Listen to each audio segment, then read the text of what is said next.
Hello, माझं नाव आरती रविराज यादव. मी डोंबिवलीला राहते. माझं वय 46 आहे.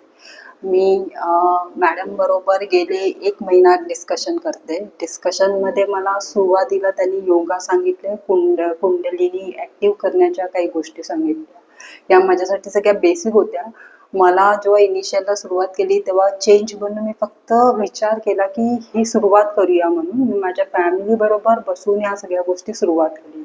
त्याचा इफेक्ट असा झाला की मला ज्या काही गोष्टी मला आजारापासून लांब राहायला आवडतं, पण काही मागच्या 2 महिन्यामध्ये मला खूप इन्फेक्शन, म्हणजे जवळजवळ मला असं वाटत होतं की मी जास्त प्रमाणात आजारी पडते की काय. पण जेव्हापासून मी सुरुवात केली या सगळ्या योगाची आणि 7 चक्र ॲक्टिव्हेशनसाठी फक्त सुरुवात केली मी, तर मला त्यामध्ये असं जाणवलं की मी थोडे माझ्यामध्ये बदल होतात. माझा ऑरा चेंज होतोय. माझं फ्रेंड सर्कलमध्ये जे माझ्यापासून लांब होते, जे मला इग्नोर करत होते, ते माझ्याशी बोलायला स्टार्ट झालेले. म्हणजे ते माझ्यामधले एक आतले काही बदल झालेले आहेत की मी आधी म्यूट होती, म्हणजे मला जास्त बोलायला आवडत नव्हतं. मी एक्सपिरियन्स पर्सन असूनही मी ऑफिसमध्ये स्वतःला पेशन्स ठेवून जरा गप्प बसायची. पण आता मला माझी एनर्जी चॅलेंजिंग मोडमध्ये जायला सांगते. ती ती एक्सेप्ट पण करते आणि मला स्वतःला त्याच्यामध्ये सेटल करायला पण सांगते.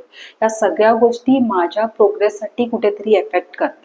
आणि मी माझ्या फॅमिली बरोबर योगा स्टार्ट केला. त्याच्यामुळे मला फॅमिलीची पण स्ट्रेंथ माझ्या प्रोग्रेससाठी जरा इम्पॉर्टंट वाटायला लागली आणि मला ती मिळायला लागली.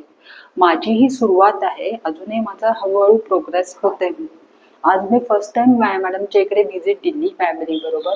कारण का काही गोष्टी आहेत की मला माझ्या फॅमिलीकडून काही चेंजेस करून घ्यायचे आहेत. म्हणजे बॉडीपासून चेंज झाल्यानंतर मग आपण स्वतःला बाहेरच्या सिच्युएशनलमध्ये चेंजेस करू शकतो. तर पहिला माझ्या मुलासाठी मला चेंजेस हवे होते.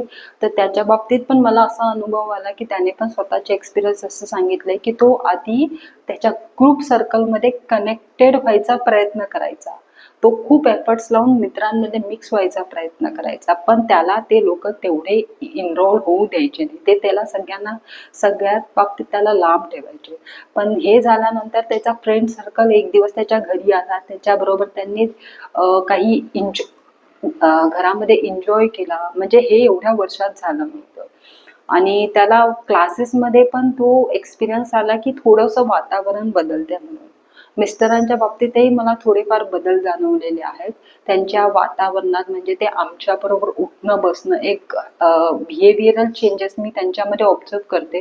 100% सुरुवात होतील, पण माझी ही आता सध्या सुरुवातच आहे. आणि मला पण याच्यामध्ये खूप चेंजेस वाटतात ते. म्हणजे मी आता या सेशनला बसले असताना मी जेव्हा डिस्कशन करत होते त्यावेळेला इकडची एनर्जी माझ्यासाठी नॉर्मल होती. पण जेव्हा माझ्या मिस्टरांवर लांबा फेरा ही थेरपी चालू केली त्यावेळेला मला या वातावरणामध्ये एक अगरबत्तीचा स्मेल हा मला त्यामध्ये जाणवायला लागला. त्यांची एनर्जी फील व्हायला लागली. त्यांच्या म्हणजे त्या वातावरणामध्ये मी बाजूला बसलेली असतानाही मला तो सुगंध जाणवत होता. आणि थोडा वेळ मला ती एनर्जी एफेक्ट करत होती की आय डोंट नो, मी याला 100% किती समजू शकेल. पण त्या एनर्जीमुळे मी थोडा वेळ थकले आणि थोडा वेळ परत माझ्या नॉर्मल सिच्युएशनमध्ये आले. हे मी तिकडे बसल्या बसल्या फील केलं. आणि मुलाच्या वेळेला ही मुलं तरुण असल्यामुळे त्यांची एनर्जी ही इव्होक असल्यामुळे ही एनर्जी मला वाढताना दिसली त्याची. म्हणजे मॅडमचं ऑब्झर्वेशन वेगळं असेल, पण त्याच्या एनर्जीमध्ये मला इकडे थोडासा असा उजेडही दिसला की म्हणजे हे असल्यामुळे. आणि मला ती एनर्जी फील झाली त्याची. आणि मग ती एनर्जी परत नॉर्मलवर आली. ह्या सगळ्या गोष्टी मी इथे रिअलाइज केल्या. मला ही इफेक्टिव्ह वाटतंय. आणि याची मी सुरुवात केली की नॅचरली मॅडमच्या बरोबरमध्ये माझ्या फॅमिलीमध्ये चेंजेस येतीलच आणि मी ते घडवून आणेलच. यासाठी माझे एफर्ट्स आणि मॅडमचे एफर्ट्स दोन्ही यूज होतील. थँक्यू.